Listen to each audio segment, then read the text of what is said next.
So, why are we here? What's the point of life? What's the meaning of life? How are we to spend our time? The book of Ecclesiastes, again from the wisdom section of the Old Testament, deals with this question in its 12 chapters.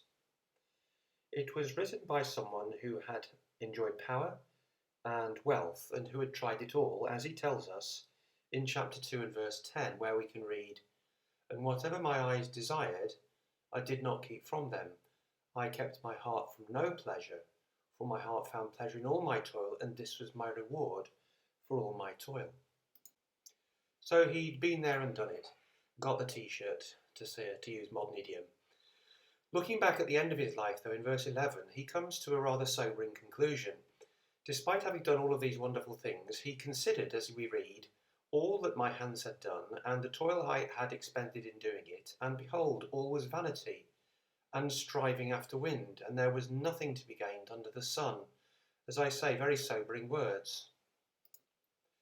But whilst he realises, looking back on his life, that this has no meaning and it doesn't lead to permanent happiness, he also, later in this book, reminds himself and others that, as we read here in verse 24, there is nothing better for a person than that he should eat and drink and find enjoyment in his toil.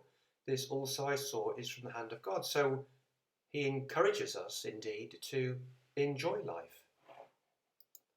But critically, of course, what does he conclude?